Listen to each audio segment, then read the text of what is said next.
Pastor de Moya, como les comentaba, en nuestra gala cultural, y un gran honor recibirlo, un gran trabajador hoy 1 de mayo de la poesía, de la gestión cultural. Les cuento que nació en La Vega. En La Vega somos buenos todos. Es escritor, artista multidisciplinario, horticultor y gallero. Quiso que lo pusieran ahí. Ha recibido importantes premios tanto en el país como en el extranjero. Premio Internacional de Cuentos de Casa de Teatro, ahí lo conocí, 1993, en el 1996 y en el año 2000. Premio al libro más hermoso del año 1996, ¡ay, qué premio tan lindo!, de la Asociación de Libreros. Premio Anual de Cuento 2003 de la Secretaría de Estado o del Ministerio de Educación y del Ministerio de Estado de Cultura. Premio Especial del Jurado del Segundo Festival Latinoamericano de Cine y Video en Buenos Aires, Argentina, en el año 2004. Premio Internacional de Arte Miniaturas en Portada 2006, Revista Artes, entre otros. Y ha publicado los siguientes libros, algunos voy a mencionar: El humo de los espejos, Alfabeto de la noche, Buffet para caníbales, Altares y profanaciones, Jardines de la lengua, La piara y Juguete de hielo. La piara no es un conjunto de cerdos. Sí, es un canto, de un cerdo, hembra y macho, andrógino, que canta. Una cantata. Sí, pero de cerdos. Bienvenido, un gran honor. El privilegio es mío. Sí. 1 de mayo, vamos a reflexionar sobre los escritores, que son también obreros de la palabra. Claro. Sí. ¿Cuál sería, digamos, tu mensaje para los escritores y escritoras en este Día Mundial del Trabajo, Día Internacional del Trabajo? Que solo el trabajo. Hay que trabajar. Solo el trabajo dignifica. Y el poeta es sobre todo el que más se acerca a Dios, ¿no? Es un trabajador las 24 horas. Así es. Sí. O sea, ese concepto que a mí siempre me ha preocupado de nuestros artistas, es que mucha gente cree que nosotros disfrutamos solamente como bohemios, ¿no? Pero el arte es una condena, es un trabajo tan desgarrante y tan vasto como la horticultura, lo cual también... De eso vamos a hablar. Sí, lo cual también, pero estaba viendo esos ajíes pequeños que están ahí, que son habaneros de la isla de Java. De Java. Yo fui uno de los mayores productores del Caribe entero de ese ají, o sea, ahí van a verme cómo un poeta tenía un invernadero y a campo abierto podía producir vida. Cada vez que yo producía un ají y lo enviaba a Japón, yo vivo en Santiago, ¿no? Por el aeropuerto, por un avión, llegaba a Japón, yo decía, estoy construyendo una vida de anaquel, pero era una poética, también una poética aristotélica, igual para mí que producir un poema es decir, escrito. Que un huerto hecho por un poeta tiene unas características y singularidades especiales. Sí. Bueno, en ese momento, y no solamente yo como poeta, habían otros poetas también involucrados en eso, pero lo que pasa es que siempre al poeta se le atribuye una visión aérea, poco orgánica de la vida, ¿no? Mitos. Sí, pero vuelvo y te digo, yo que me pasé toda la vida soñando y trabajando también desde el punto de vista de la creación, porque creo que nací enfermo como artista, ¿no? Yo creo que el arte es una enfermedad incurable, progresiva, como sucede con el amor y con el alcoholismo, por ejemplo. O sea, y con los placeres. Con todos los placeres. Se desbordan. Mis poetas preferidos siempre van a ser los condenados, ¿verdad?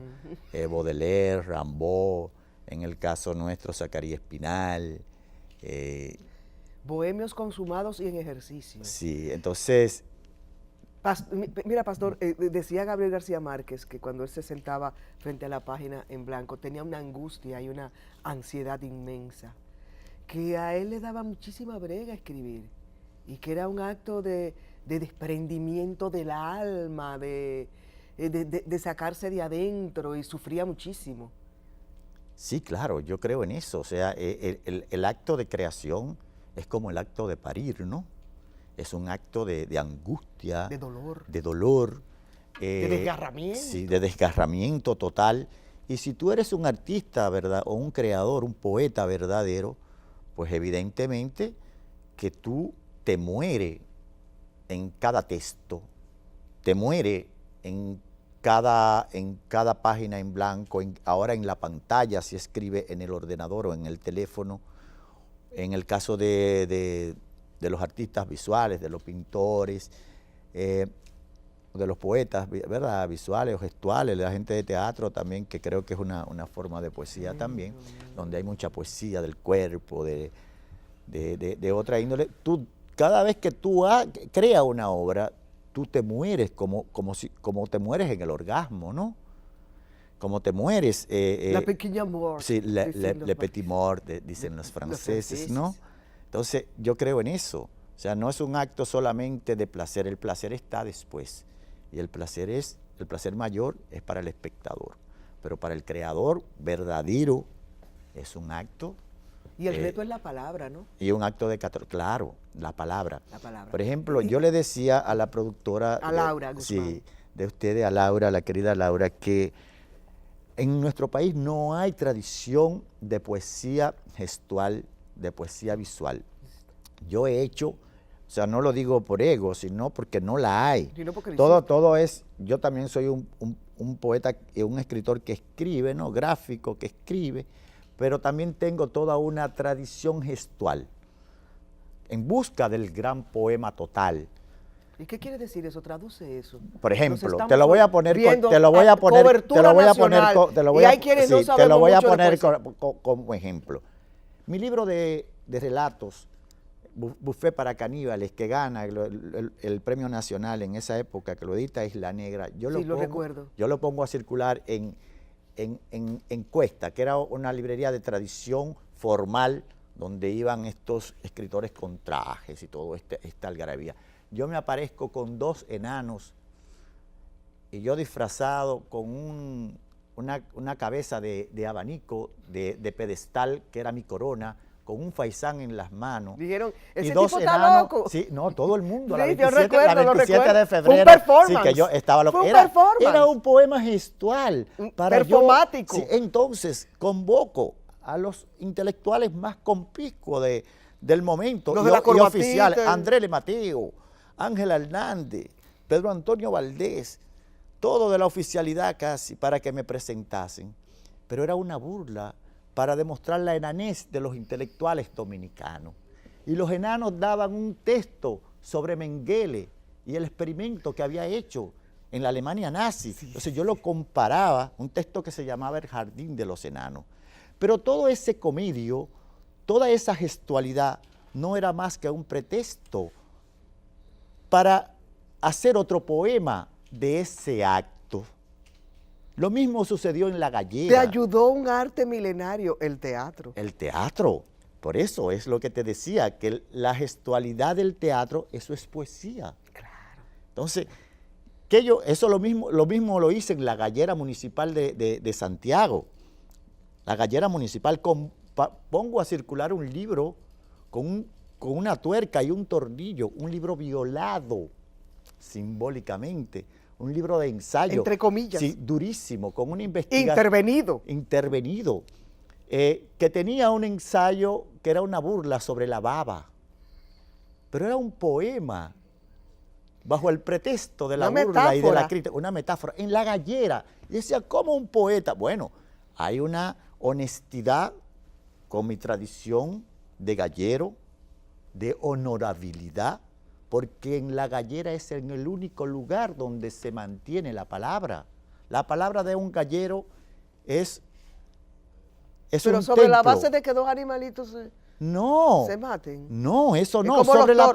Mi discurso era sobre la palabra. Permítame, poeta, no se estila, pero difiero totalmente de su concepto sobre la gallera y los toros. Bueno, yo no soy la entrevistada. Y sobre el boxeo. ¿Y sobre el boxeo? Por ejemplo, un poeta que era boxeador, que casi lo mataron, que es uno de mis referentes, Arthur Cravant. que desafió al boxeador más grande del mundo. Pero tanto en el boxeo como en la gallera, las reglas del juego son más claras que en la vida cotidiana. Y es en el único lugar donde se mantiene la palabra. Y la es el palabra único donde celebramos que dos animales se maten también. Bueno, En la vida cotidiana nos matamos. Pero si usted quiere sin después, nada yo lo de invito eso. y usted me entrevista a mí para que yo le opine Bueno, a mí sobre lo que gallos me y fascina toros. del gallo es la dignidad, que es capaz de defender su espacio hasta la muerte. Pero ¿cuál espacio? El espacio que le crearon unos El hombres. un Que por cierto, un es un espacio espacio imaginario. testosterónico. Sí, pero está bien. No hay mujeres galleras. Sí, hay mujeres galleras. ¿Ya sí? Sí. Ah, bueno, pues Georgie Morel no me lo dijo. Es grandioso. No, porque Georgie era pintor, Ni pero me lo no dijo gallero. tampoco. Pero hay mujeres galleras. Guillo Pérez. Puedes buscarla ahora mismo. Ahora hay una preponderancia grandiosa de mujeres galleras.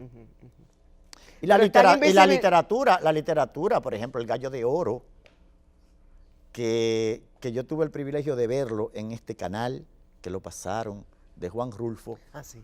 que fue más que Pedro Páramo, me fascinó, un texto que yo amanecí sentado en la cocina de mi casa paterna, leyéndolo cuando era muy joven, y luego pude verlo, que lo pasaron aquí, o sea, y aparece una mujer en el redondel, la caponira, o sea, la literatura también está llena de eso, pero más que eso, el fenómeno de la gallera en República Dominicana es donde se funda la nacionalidad dominicana.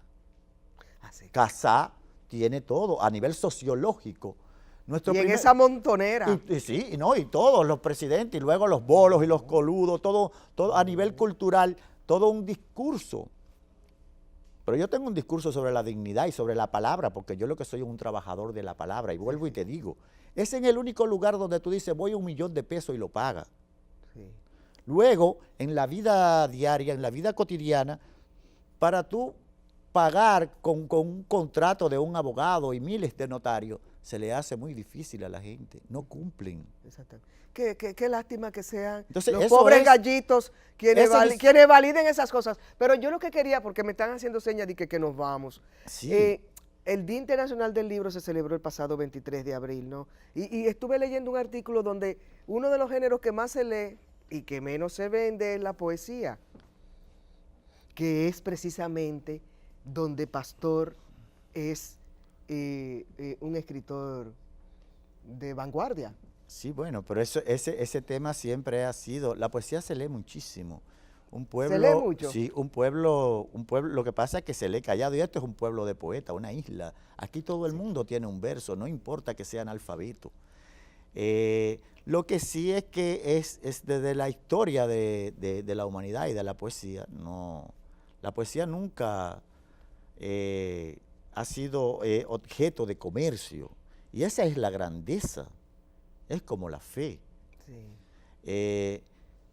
La poesía para mí es lo más alto de todas las artes. ¿Y podemos leer un poema? Claro que sí. Libro? Porque en vez de preguntar, ¿cómo definir tu poesía? Que no, sería la pregunta, ¿no? Evidentemente. Vamos a leer un poema y así podemos aquilatarnos por dónde anda el discurso de la palabra, de la poesía de Pastor de Moya.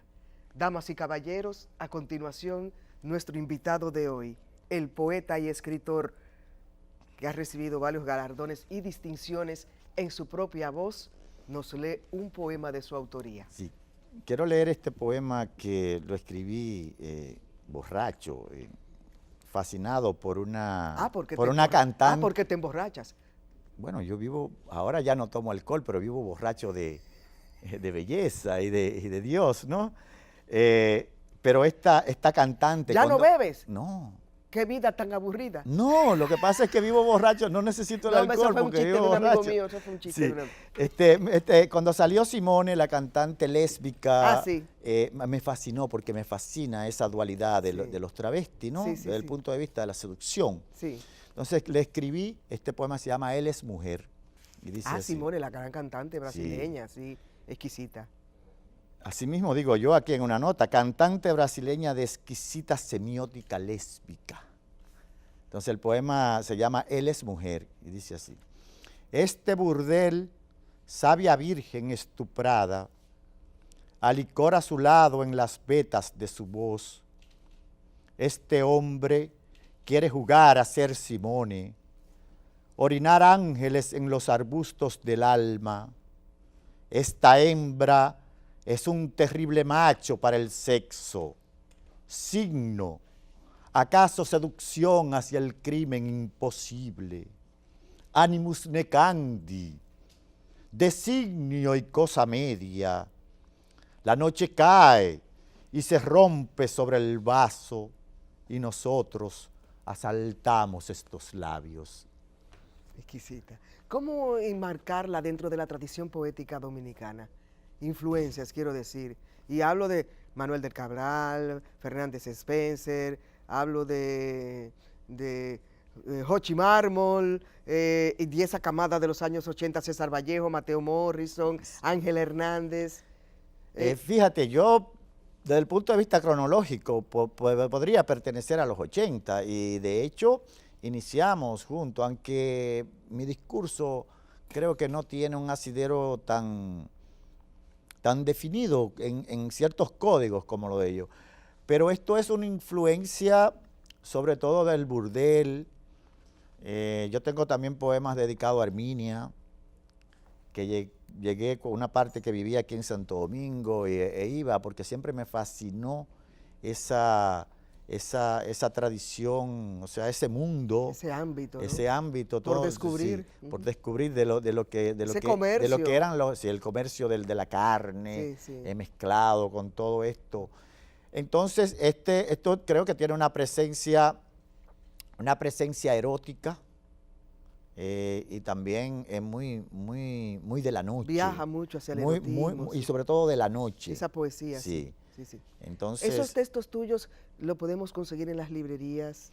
Quienes quieren ahondar más, tú tienes una página web, me imagino, en donde podemos disfrutar de tu poesía, ¿no? Claro que sí. Están en Amazon todo.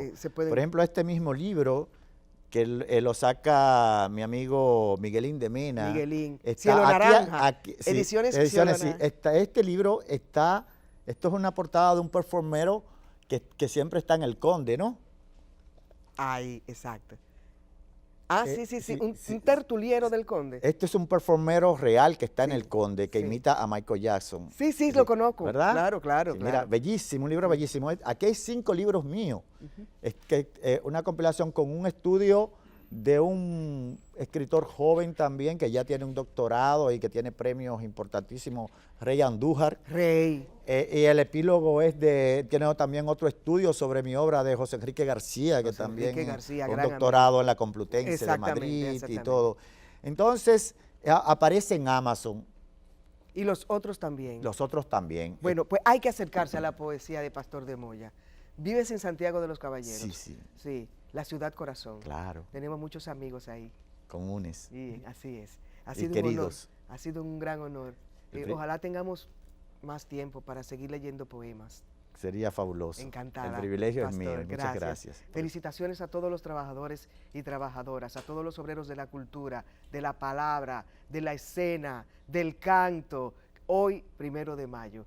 Vivan los trabajadores del mundo. Trabajadores del mundo unidos, ¿no era así que decía el manifiesto comunista? Sí.